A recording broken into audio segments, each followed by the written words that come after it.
everyone, PushingUpRoses here, and welcome back to my art channel. Sorry it's been a while. I've actually been out of town for quite some time, and this is actually an older painting, but I've had this video lying around for a long time. I used it for a Q&A video on the main channel, on the PushingUpRoses main channel, and now I just want to focus a bit for this art channel on the, quote, nailed painting I did. Right now you're seeing the, quote, failed painting, in quotes, because I know some people will like this painting, but this was a commission and this was not the vision that the person had in mind, so I am just going to try again.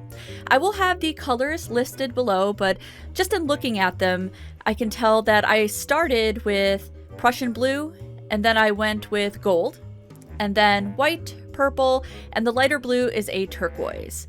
So, and the purple is Dioxazine. All Liquitex basics except for the gold, which is 24K Extreme Sheen by DecoArt. The reason I put the gold next to the white, most commonly I'll put it next to white or blue, is because when you put the gold next to those colors, more specifically the white, you get this beautiful cloudy effect, and it's almost iridescent when the gold hits the white and the blue, or even the purple colors. You can put it next to a purple as well. You almost get these gorgeous quartz type effects. So I finished layering my cup. I went a little haphazard, but you can pretty much feel free to layer these particular colors any way you want, because they definitely blend well. Like, you're not going to get brown from mixing these colors. I do try to stick to a light dark, like a light dark kind of a sequence. Yeah, I can see that's kind of what I'm doing there. So I will finish layering the cup and then we'll start. Oh, I'm finished. Okay, never mind. Just babbled on for ages there. So there's my cup. You want to pause that there. You can see the exact sequence that those colors were in. Now this last pour was a straight pour. I'm going to do kind of a little bit of a ring slash jiggle pour. It's not going to be a large ring pour, just little tiny like micro rings. Ooh, that gold though. It is so pretty. I probably went a little crazy with the paint. When you're painting and you have a base, like I do here, I have the painting underneath that serves as a base, you don't need as much paint when you're going over it because it will slide right over. So I probably used a little too much paint.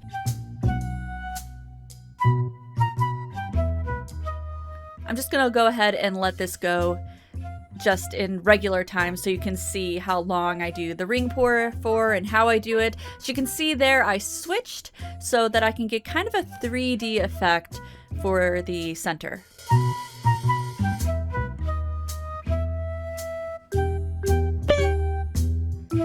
Well, gosh darn it, I hit the painting with my finger. I was doing so well. So what I'm gonna do here is I'm just gonna take a palette knife and quickly straighten them out. And I actually like the effect that I got because I'm crossing the gold into that blue and white, and it actually creates this really neat, almost separated stone effect. And you'll see that after I'm done tilting the painting. Doing a quick torch here, popping any air bubbles, and the torch will also help with cell creation. You don't necessarily need it. All of my paints are mixed with Floetrol. That creates cells on its own, but sometimes torching does help to create more cells. So when I started tilting this, I didn't really know where I wanted to go with it. I loved the colors. That Prussian Blue is so gorgeous. The Prussian Blue by Liquitex Basics. I love how it contrasts with the gold and how it goes with just every other color, because it has a hint of purple in it. So it goes with purple, it goes with turquoise. It can be layered with so many colors as kind of a darker contrasting color. So I'm gonna go ahead and show you guys the tilt, and we'll be back for the final product.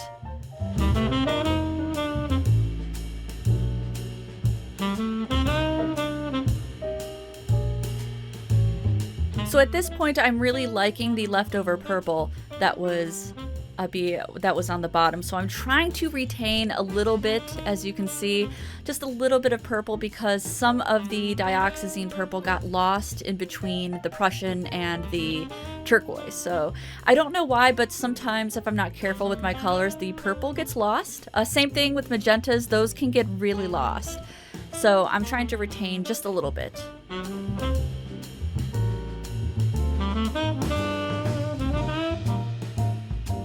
So something that helps me when I'm tilting is going from corner to opposite corner and then bringing it back to the center and then going the last 2 corners, stretching those last 2 corners out. I find that really helps me. I always try to take it back to the center because, well, especially for a pour like this, I really want that ring to be slightly center. It doesn't have to be exactly in the middle, doesn't have to be perfect, but composition-wise, doing corner, center, corner, opposite corner, and then once you get that back into the center, corner, center, opposite corner. Hopefully that makes some kind of sense to somebody.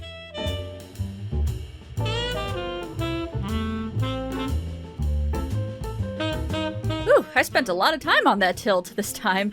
I've tried to fast forward through some of the more tedious parts while giving some instruction on how I did it, but man, that's actually a lot cooler than I expected it to be.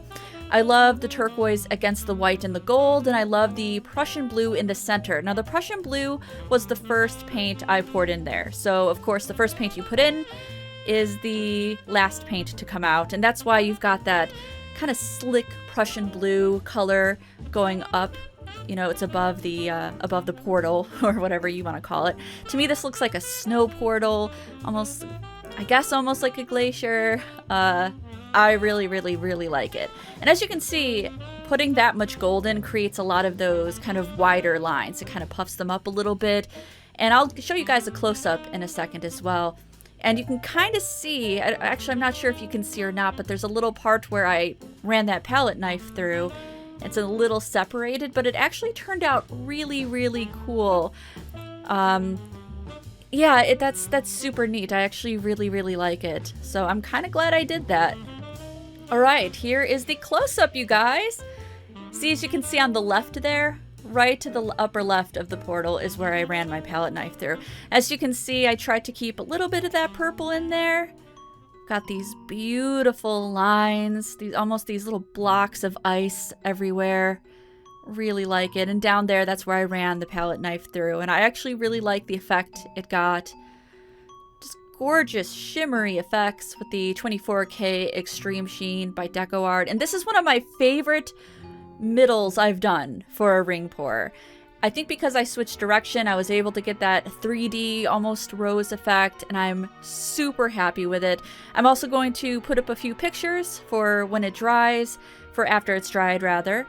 And I really hoped you enjoyed this video. I hope you learned something. I hope it was fun and exciting. And as always, I'll see you guys in the next one. Bye!